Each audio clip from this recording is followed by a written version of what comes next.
Welcome to the FlowFIT Podcast. This is Dr. Pam Denton, founder of FlowFIT, with Hillary Wells, our program developer. Our special guest is Elizabeth Cole, who will be sharing her somatic journey with FlowFIT through some of her life's challenges. Elizabeth is a dedicated participant in FlowFIT, and we are so excited to have her on the show with us. Enjoy and join us at the Move and Flow studio. As a breast cancer, I'm looking for the word for myself. I'm not battling breast cancer. I'm not fighting breast cancer. But as a human being living with this breast cancer and being with my friend, I turned her on to a Carly Simon song that's old called Scar. And this is how I introduced that to Hillary this morning, that we're driving through the live oaks and the moss is hanging down. We're listening to this song and it says, "There's a wise woman at the end of the bar. She says, lead with your spirit and follow your scar." And I shared with Hillary, and we were talking about looking for something versus stumbling into it. And I stumbled into Nia. I stumbled into Breathe Fit. It was totally, what's that? Hillary. And I was a Studio Nia Santa Fe member, and it was a stumble into.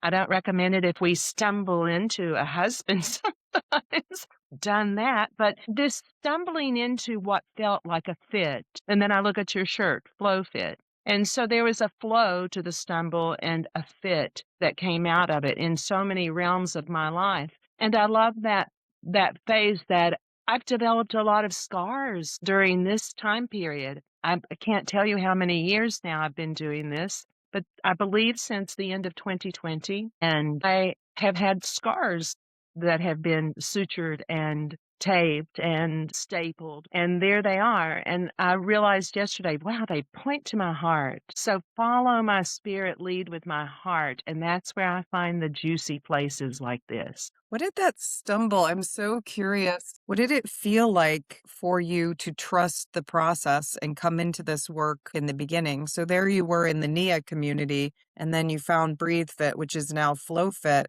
What were you trusting in that moment that kept you with our practice for so long? Your practice.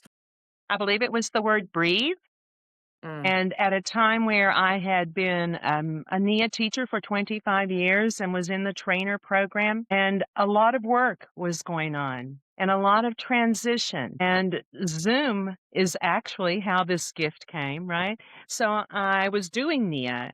And how did it feel, the stumble? The stumble of NIA was definitely follow my spirit. Spirit said NIA, and I had to Google it. That's how I found NIA. And this time it was the word breathe. And I'm a speech and language pathologist as well. And I recognized after the first class how good I felt, but also that it was a time period for me to become a student of something I didn't know. And the joy of that is I've been in a birthing process, I believe, with this as it's gone through its transitions and is here now as Flow Fit. So that breath, having been through life and death with human beings, is so vital and so important. And I had had COVID as well. And I had things to heal. And I needed to be a student. And I believe they say, I don't recall who says it, the teacher will appear. And that's how stumbling is. When I stop looking, I may be stumbling, and it may lead me right to my teacher. And perhaps the teacher catches us as we catch our breath. There's a good catchphrase. That became a focus in my life, Pam. At that same time period, I had the task of creating a NIA routine as a trainer. And in my Zoom room with my training pod, most people had this look. There were 6 at that time. We are doing what? And none of us are in the same room. And then it looked and sounded like this. And I said, perhaps what I see is stillness and a pause. And our routine became getting acquainted with the pause, finding the stop and the wait to sense the pause and allowing that breath to drop us into a pause.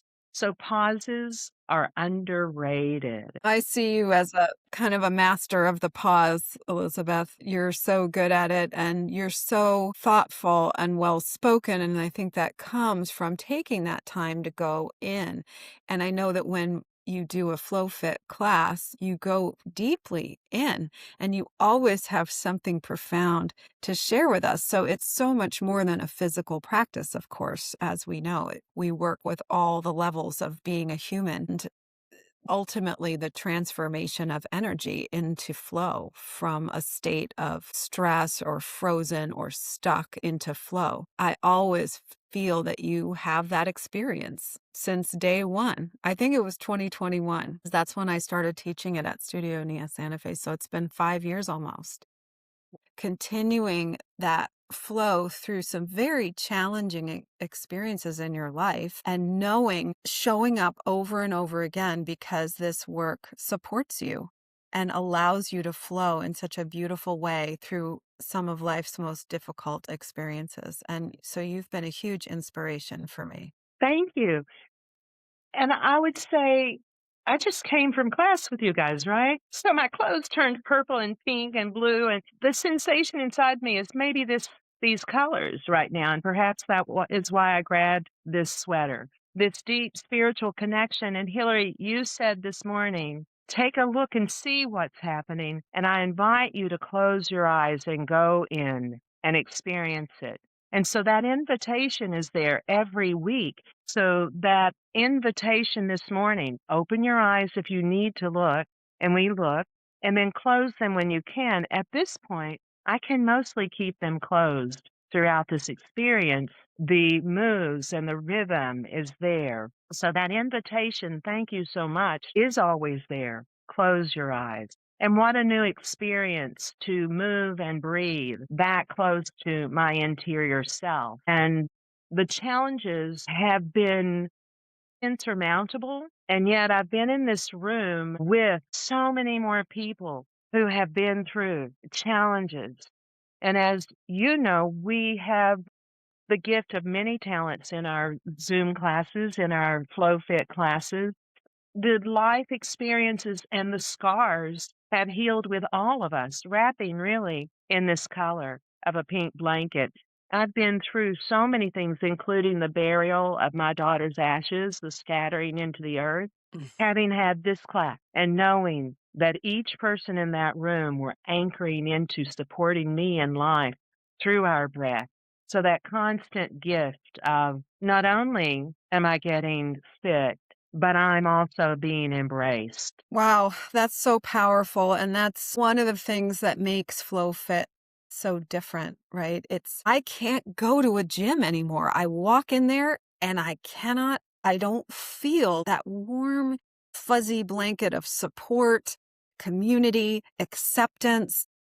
I don't feel that when I go into a gym. Nothing against gyms. People love gyms. That's great. It's just not for me.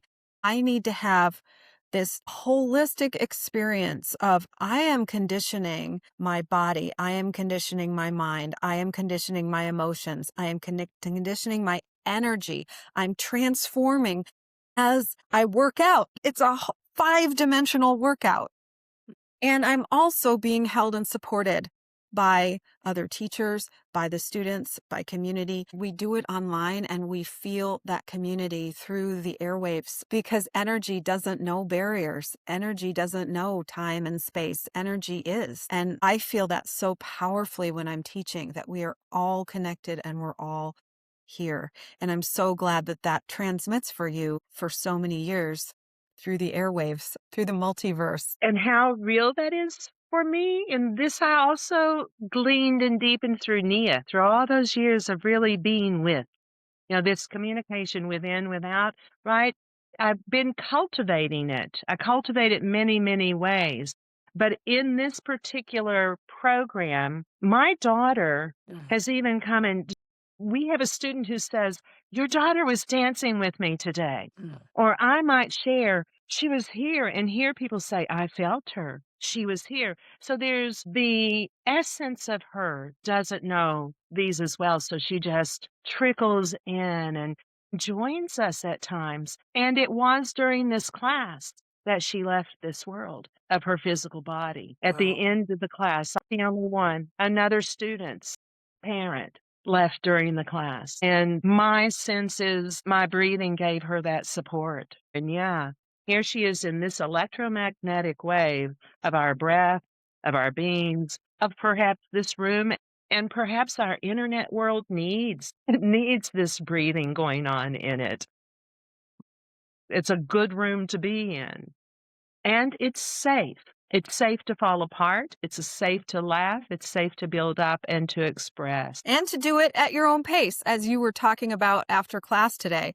You know, you looked up and you saw Pam doing something completely different than what I was doing, but she was still in the flow. She was following the rhythm, but her body said, hey, I'm going to do this. And that permission to be ourselves and listen, and the invitation always, as you were saying, with the closing of the eyes, and to come in and to come into ourselves and be held by community. There's just nothing like it. And that is one thing that is missing so much in our world in general. I see the fragmented nature of community, and I see people in competition, and I see people pointing fingers at each other. And I can't live like that. I can't live like that. And I won't live like that. I choose not to. And I don't even think I can anymore. So to have this beautiful community, and it's growing, and we're embracing more and more people in, this is how I know how to shift the world's energy. I'm doing this because this is the only thing I know to do, and I know it works. And we're upgrading our nervous systems together. And then our nervous systems send different signals, and they join. And then that gets more powerful, and it becomes exponential. And that's what we're doing here. Nervous system fitness that reaches out and out and out, the ripple effect into the world. And Pam is the brilliance behind it and the science behind it. And she's been studying this for decades. The part that I find so fascinating listening to both of you is that I had this conversation yesterday with someone, and I was explaining that online, exactly, Elizabeth, what you were saying, you can come in with your camera off, and we respect wherever you are. This work was born, you're in a room together. I went to transformational gates in huge rooms with people crying, some moaning, some, face down, being like, what the heck is happening? And all different expressions of this work that we're talking about, going through our challenges of life and healing those scars inside of us. And then the pandemic hit, and it took that pressure off of having to be in the room together, because there is something about psychological safety of the screen. If you can find a room where you can have sacred space in your home, because we did have someone scare their wife one time with dragon breath. So find this beautiful space in your home, even if it's a small corner, where you can fully be yourself, and you don't even have to show up with your camera on. You don't even have to unmute yourself, and you can still be in community with us. So there are levels there are the people who want to unmic and talk, and others who want to listen. And then there is this level that I want to invite into this work, that truly you can show up any way that you are in that moment, sobbing, sad, down, happy, joyful. And there's a full spectrum. And this online environment has given the permission for people to really do that deep inner work. Very scary when you're in a group of people, because if someone's moaning next to you and you've never moaned, or if you have a spiritual energy visit you and you've never had that happen before, it can be a little bit nerve-wracking until you get used to it. And so this space, I'd love to talk about how this online space allows us that psychological safety. What are your thoughts? I felt safe since the first moment I entered the room, right? And I typically, pre-COVID, yes, did feel safe. So maybe the first thing that pops into my mind is it wasn't safe to go anywhere in 2020, right? No one knows. And then to venture out, and then to be in a room sweating with people, all those things became transformed in order to be with. It was this option. And to become comfortable with was an option as well. Like, what do I want to do? Turn on the camera? I was always the teacher. The camera's on, right? So with the camera off as well. However, for me, the safety was there, and I have people that say, you win the story of how are you still standing? How are you still standing? And I've been through Hillary with many, many of the same things I've gone to, a different story, same thing. But in this place of safety, I felt the moment I stepped in. And perhaps that was through that we were breathing. We were moving the energy centers. And for me, it was a common language, yet a new way of doing this, of being this. So the safety for me was there, and it could be my personality. But I've been in this place of keeping my body whole through fear of losing my daughter, COVID, fear of losing my husband, heart attack, open heart surgery, fear of losing my home, hurricane in Asheville, North Carolina, and then a diagnosis of breast cancer. And those have been cards that perhaps could have tumbled me down. But sensing the safety that's projected into this room and trusting that I am safe, I've breathed through all of it. And I've taken breaks to create the routine, took a break, I come back. And as you're saying that, creating this safe space in our room, our sacred spot, even if it's a small corner, a closet, a bathroom. My dog has participated in this class and grown up in this class. And he's well known in our group of people. He gets hellos, and sometimes he comes and looks into the camera and joins us. The safety that's there has held me with and through all of this. So this transformative place for me to go through those that could have flattened me, it was with the skills I brought in for myself. So I would say to people, look for your scars and listen to them, right? Follow those scars and create our safety. I'm on a telephone today. I typically travel with a pad or a computer so that I have a bigger at home. I project you up onto my big screen. I can do a little bit more, right? And so I'm in a sanctuary in another space. I travel frequently. And I've been able to take this gym to so many hotels and so many challenging places in my life. And even not on screen, I've taken this practice into the surgical room and said, don't worry about me. Look at the hearts that are coming through on my phone right now. Look at the love that's coming through. There are so many people breathing with me. So creating that safe space, that sanctuary, has even once been in my car with the camera off, just to sense the class as I'm driving and to keep my eyes open, but to participate just by listening and allowing the magic of the human body and the sensory neurological system to do its work while I'm just driving. And a little benefit of that magic of my sensory neurological system is, yes, Hillary, going out into spaces, I'm often doing connect breath, and it looks like this in the grocery store. And I get looks and smiles. And so I take it into my life to keep this space in what I consider has been a really challenging time in the world. And, beginning with this, maybe it's not safe to go out. And I think that brings me to the place of how to reach out. I used to say to Pam, this needs to be in every center for people who are rehabilitating. How can we bring this to rehabilitating? And part of that sensory neurological magic and safety is I am ready and willing. I am able. I am worthy. And I am safe. And these connected to me so thoroughly early on. And I suggest them to people. My son is healing right now, finally addressing the loss that's in our lives, 2 years later this month. And he, I sent him texts every day. I am ready. I am willing. And I think it's worth maybe, where did that birth from? I'll give you a podcaster question.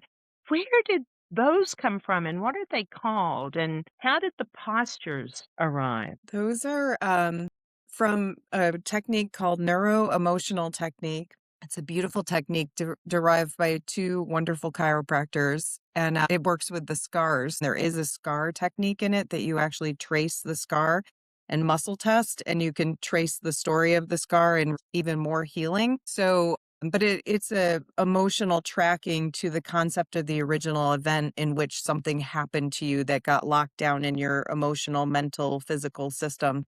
So we call it surrounding the dragon. And the dragon would be like, I have anxiety. Let's just use that as an example. And then you check to make sure that the nervous system is prioritizing this healing by saying, I'm ready. Is my muscle strong? I'm willing, strong. If it goes weak, if you're weak, that means there needs to be some healing. So Hillary and I decided that we wanted to call them manifestation stances. So we brought in the breathe, move, and imagine triad to do the same thing as we do as practitioners on someone else. It's a self-derived system of proclaiming and intending that you are surrounding your healing with these intentions and that you are going to do it, commit to it. Wow. And it brings me to something a student said is, as I was doing this, suddenly it all became easier. Things that are often harder to do became easier in the class. Maybe maybe lifting my knees. And we were doing a lot of repetitive breathing.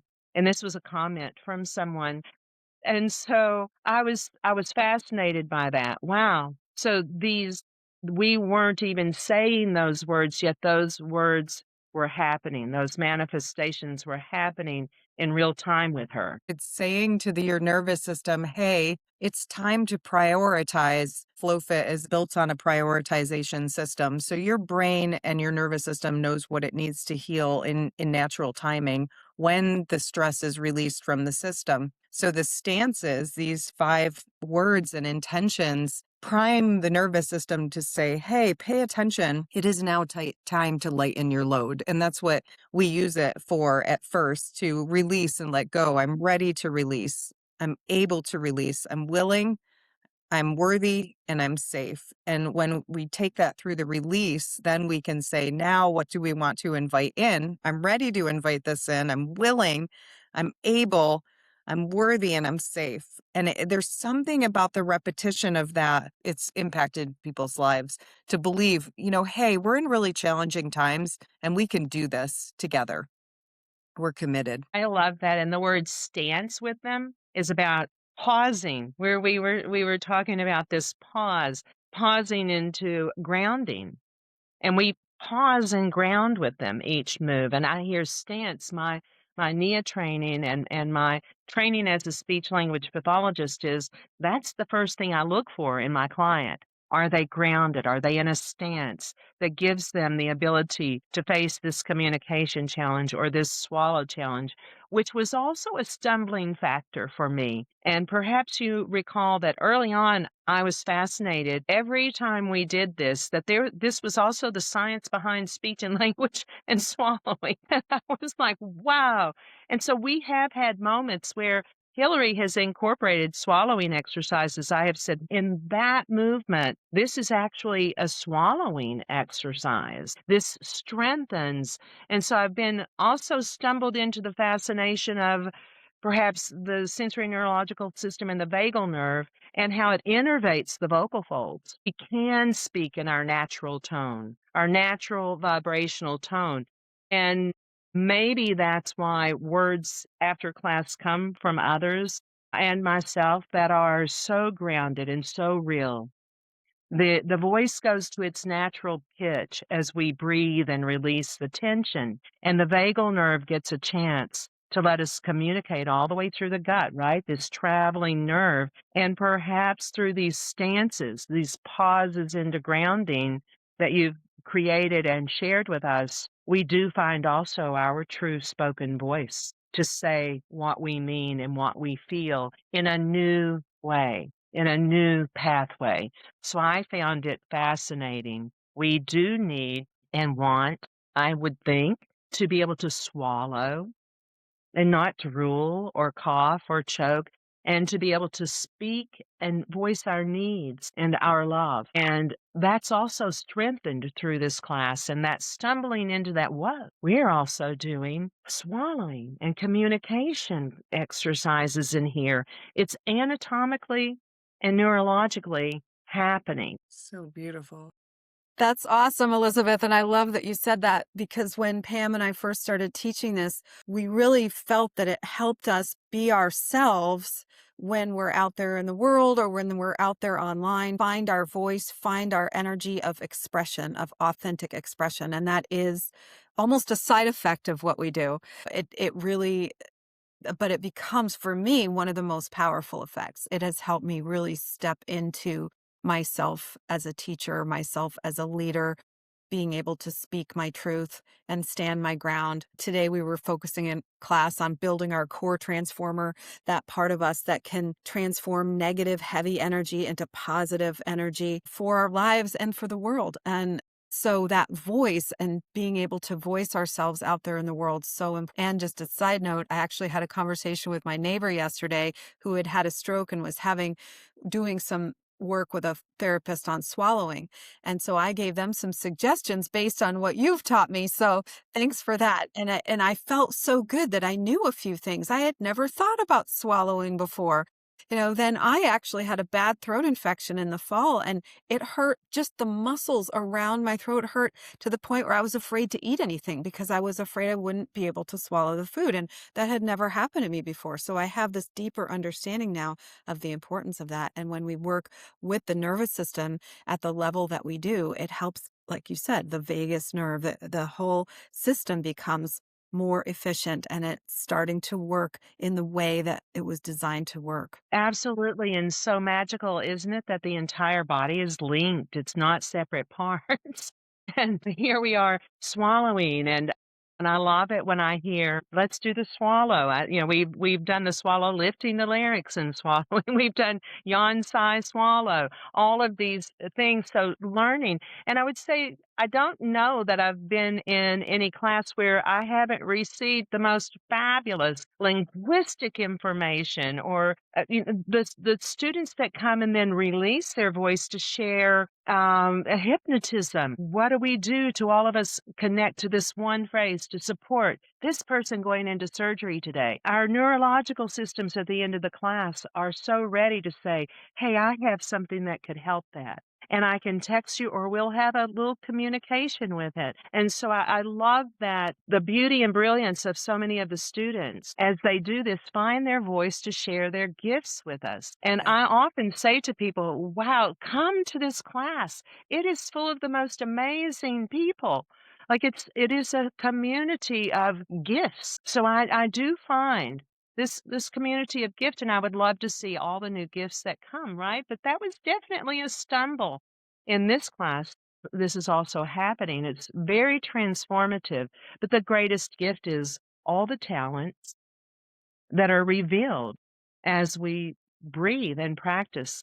And I saw someone in class today, and I was like, wow, I love to see how the transformation happens. And this looks like a whole different person than a year ago. Wow. Do and there they are, they come all the time, and they bring it and do it on the road, and then we're doing it when we're not in the room.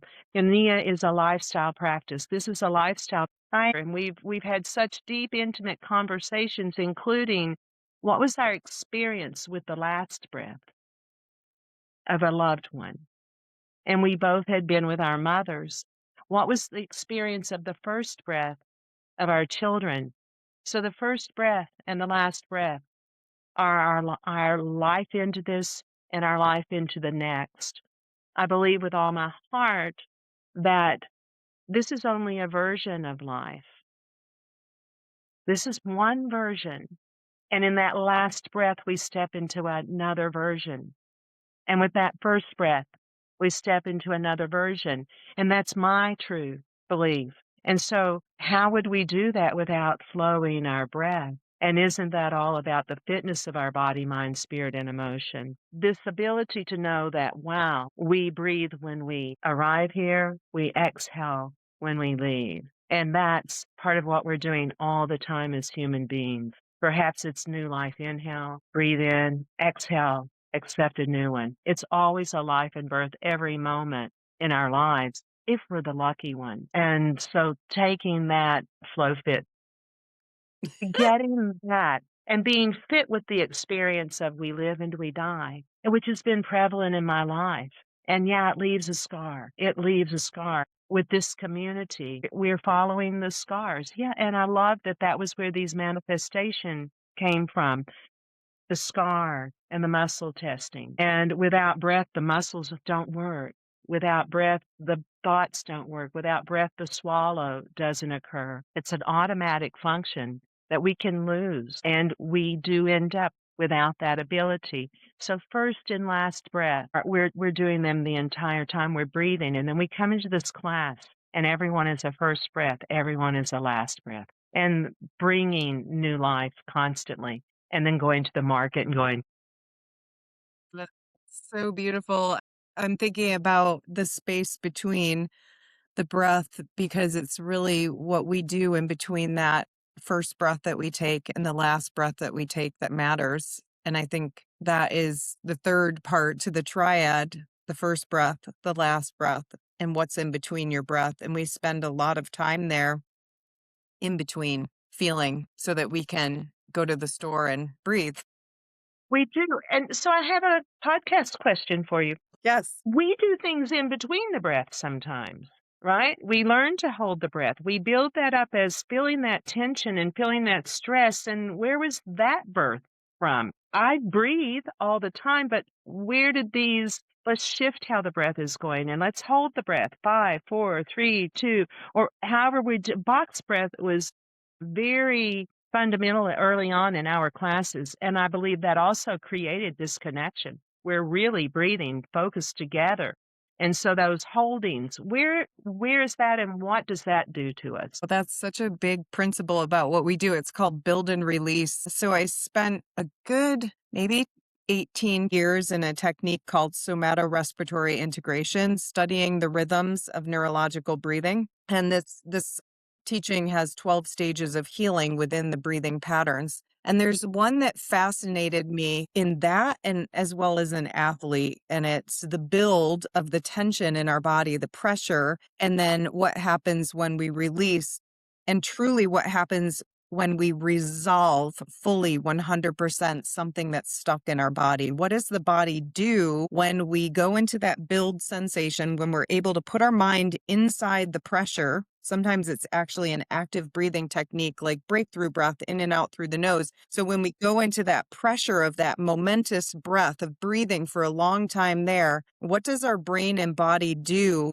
inside of that pressure when we bring our brain's awareness to that pressure? So I think it's so applicable to right now because we're in a pressure cooker. There's just so much going on, so much chaos, divisiveness. And this pressurized system of breathe in, hold, or go into a breath for a holding time is about entraining the brain to find the solutions in that pressure, because our brain always wants to find the solutions when it's entrained to the parts of the brain that find solutions. So in that pressure, our body starts searching for the self-corrective solution to our issues, our emotions, our energy, our life. And then when we release it and we let go and we oscillate, we call it, that's where the body starts to self-correct. So a shoulder may be up here and go boom, and drop back into alignment, and then more flow goes through. And so those breathing patterns are signature of FlowFit. They are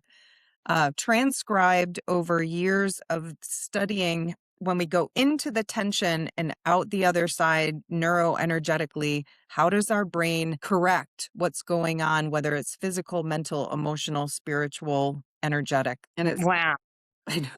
so important. It's important. That's why I have a corporate division of this work.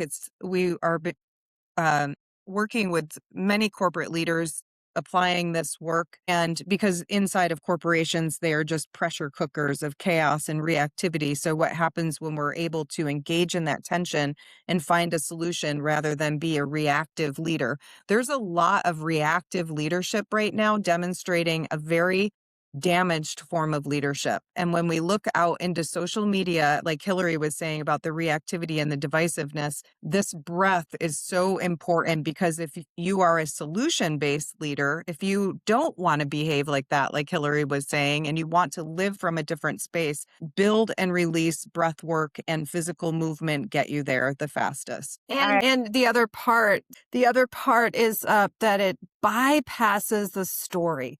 We go straight into the nervous system. You can be in, I love talk therapy. I've been in therapy a lot in my life. It's really helped me through a lot of things, but I've also seen people who stay in therapy for decades running the same story. This bypasses the story, gets it out of where it's stored in your nervous system and in your body, and then you can move on with your life. And that has been a huge thing for me. Pam and I have both healed a lot of very lifetime deep issues for ourselves through this practice. And I shared with Pam recently, I can't worry anymore. I can't even access worry. I can't find it. I can't make myself worry about money. I can't make myself worry about world events or the end of the world or whatever else is happening. I can't do it anymore. It's gone from my system. And I didn't know, I didn't consciously say I'm going to get rid of worry. It happened through doing this work for now almost 6 years. I've had this conversation this week about stuck in the story, and I'm an acceptance and integration trainer. And in that type of therapy, we begin by listening to the story for about 4 or 5 minutes and listening for the polarities, right? So I believe this is a common thing thread that we're in. And in those polarities, we begin to see the breaths shift, right? If we shift too far into one polarity, the breath, I was telling a story that I'm not stuck in and I'm not worried about. I'm with you, Hillary, on that. And Anne said, "Are you aware that your shoulders are now right here?"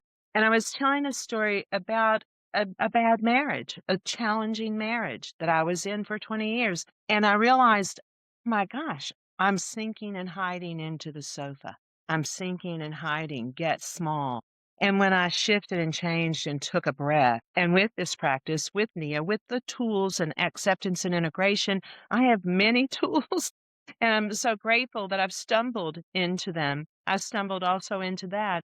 And this ability to not worry, but to unstick from the story is vital. And in leadership, so important. And I often see tools in the world today to keep us stuck in the story. I'm going to stick you in story. And for me personally in the world today, it feels like here's a story, get stuck. Here's a new one today, get stuck. Here's a new one today, get stuck. So that there's so much stickiness going on.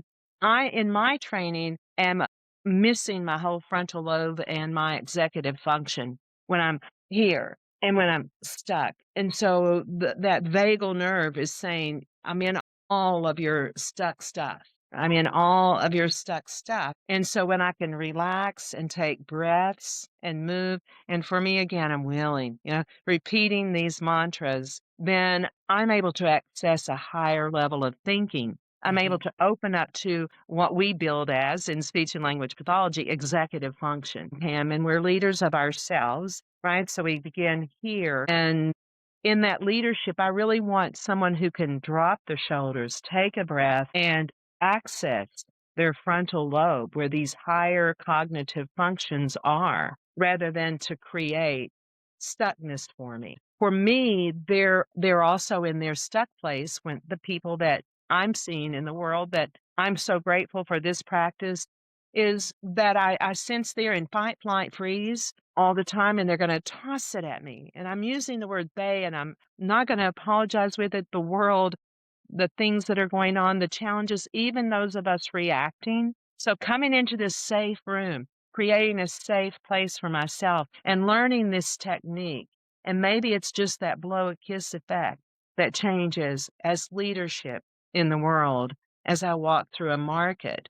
So I love this idea of leadership, and I recognize leadership is about first leading myself. And where is that? And I might say, being in the International African American Museum, I'm promoting them. Yes, I am. They're in Charleston, South Carolina. Fabulous experience of the internationalness of America, right? And some of the tragedy of how it became this way, some of the glory of how it became this way. And I woke this morning thinking, okay, ancestry. I'm now I call myself a somatic sage. I don't know if it's true for anyone else, but for me, it's like, where am I? I'm a somatic sage. This is me. I'm really going in here and listening. It was so visceral yesterday to be in this place. And I woke this morning with, what are my ancestral roots? And how does that affect our living? And how is that a part of Breathe Fit, of Flow Fit? How is that a part of, wow, what am I gifting as a person now, leaving an ancestral part of my chain? And how much does this shift and change? I might say break the chain. How do I break the chain or contribute to the chain? So as we breathe, are we also accessing the DNA, the ancestral roots, and are we healing them? I see two head nods. I want to hear Yes. what 100%. Absolutely. Absolutely. We work a lot with spirals and spiraling energies. And just like the DNA spiral, we can reconfigure our DNA and what we came in with and rewire ourselves. We're working with vibrational consciousness. So when we are conceived, there's a vibration that brings the two cells together. And for anyone interested, I would highly recommend, number one, taking our FlowFit certification, because I feel like our embryology section that we just wrote is like hands down one of the most important sections. It talks about how many obstacles and barriers that little cell that unifies masculine and feminine come together, that little bugger, the sperm, has to survive so much to get there. In fact, a whole group of thousands of other sperm, this one little sperm has to win. And then it has to make it through the layers of the egg and penetrate. And at that point, there's a vibration. And I call that vibrational intelligence. There's a spark like no other. And then this one unified cell has to make it a whole other journey through so many obstacles and barriers to implant in the wall of the uterus. So we are a miracle of life. And in this vibrational intelligence is our breath and our memory of who we are. And why I'm saying this is the DNA work. This is where we take people's bodies in flow state, is let the vibration, let your energy heal the ancestral issues. And so I love talking about the different ways to address story, because of course we're going to have to process story. It's not getting stuck in those ancestral stories that may be holding you back. We can transmute that through the vibration that we create with the breath and the movement and the imagination of, hey, I was once one little cell with a spark of life. And look, my miracle of life is here right now. And there's so much more to experience inside of my body at this level of miracle. I just feel like we've been led astray as humanity to understanding, like you're saying, Elizabeth, leaders lead themselves. Lead yourself into understanding what an amazing body you have. And that when you are a leader in all your energy centers, including the fact that you're a survivor and now you're a thriver, you differentiated into your own fingerprint, that we use on our phones and our computers every day. That unique fingerprint is now used with technology. Every day do we think, oh, I can get into my computer because I have a unique fingerprint and I am part of an ancestral chain of information. And I also have spiritual genetics, which is that divine spark that can absolutely ignite my authentic expression as a leader. And we need people, anyone who wants to say, I want to lead this way, bringing this work out into the world. It's a magical, magical practice, and miracles are real. And we can create these miracles in our own bodies and lives. And we need a miracle right now in America. So I'm hanging on for this. Miracles coming. I'm going to join you in that one. Ditto. And as you're speaking, and probably as we've been talking for a while, I also go back to what I stumbled into. I recall I was in class with Hillary, and she said, maybe put your thumb or your finger into your navel as we breathe. And I came out of the class and said, it's like sucking my thumb. And this nurturing thumb, the sensation of my thumb in my navel, when I'm pumping it and breathing and the diaphragm is moving, it's the sensation of sucking my thumb. And then it led me to this place of, oh my gosh, y'all, that is where we're nurtured. That's the clipped off place and the little scar of our Yes. navel. is where we were first nurtured and fed. And then we take that thumb and put it in our mouth often, right? Babies learn about their body through putting their fingers in their mouth. And the last place we close before that is our philtrum. And it's activated as we speak, as we swallow, as we do breath that moves our whole face. It moves, when we're practicing different breaths, we're moving the lips and the tongue and the navel in different ways. And I was like, oh my gosh, it's primordial. I thumb in my navel and sense that. And if you haven't tried it, I invite you to try it. It's like, oh my gosh, I'm so connected with the first nutrition I had. And I'm so grateful to my mom for feeding me. And Mhm. I've been really interested in what we're feeding our children if we are with child, right? And I had that conversation with my son because I was pretty sad throughout that pregnancy. And I feel as though it changed some of the cellular being in him, that he absorbed some of that, right? And I think I probably absorbed some of that from my mom. We're both Wednesday's child who are full of woe, right? And that was always to me like, what? I'm Wednesday's child full of woe? And so, did I receive some of that woe? And yeah, sometimes I'm in woe, but I can also sense this within the woe. So I love sensing that, wow, this connected place we are at our navel, it's where the pump is. I'm doing it now. And in that place, that's my connection to my lineage. That was my nutrition. And then one day they said, you're on your own. Right? And there's a little scar. The navel is a scar. And there's not a visible scar here, but these two lumps are the last place we came together. And as we know, some don't fuse, right? So then we work together with other miracles to fuse the lips or the palate for individuals so that they can communicate more easily, breathe more easily, and swallow more easily. And so I love this. Wow. There's ancestral places for me in my navel and my philtrum, and that's only occurring to me in this moment. And so how is that moving? We're moving that in the whole class. And I might challenge you to ask people, did you move your navel and your philtrum today in your class? They're very ancestral. I love it. I feel like that is a great place to wrap up with the navel, the umbilicus. I have a chiropractor friend and she knows I call it the navel and she calls it the umbilicus. And she's like, umbilicus, put your fingers in your umbilicus. And then she'll say navel. So, yeah, what I invite people through this conversation as you're listening is to become the scientist of your own body. That's what happened to me. I became the scientist of why am I depressed? And then that led me to the chakras and breath work and nervous system work. And so it started with, I really want to solve this in my life. And I'm tired of people telling me what to do. I've got to find it inside of myself because what I was being told wasn't working. So be the scientist of your own body. Put your thumb in your navel. It's so fun. Pump your navel. And be the lover of your own life, right? I'm the scientist and the lover of my own life. That leadership is so pure and so real. And that, as we close, gives me the fact that this morning, even though a man was in the class, I said, is it okay if I show you what I'm doing? And my friend Ann said, are you loving your breasts? And I haven't been able to look at them. So now my task is to touch and sense and love them as they're still in a healing place. And it's another new adventure for me now of choices for this body. And so being this scientist for my body, being this lover of my own body is the guidance that I'll take with them. And one more tip, in radiation, we hold our breath as a breast cancer patient in order to protect the heart. We expand and hold the breath.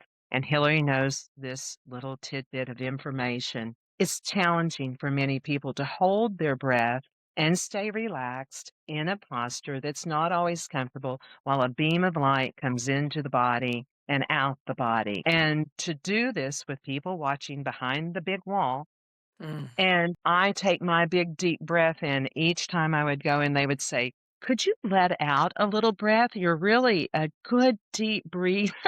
And so the conditioning was that I could so easily hold my breath that they needed me to expel just a little. And I found that fascinating. Let go of a little. You're so good at your breath. Wow, that's powerful. There's so much more to talk about here. Thank you, Elizabeth, for being with Thank us. you. It was such a joy and such fun to be in the room with healers today. So thank you.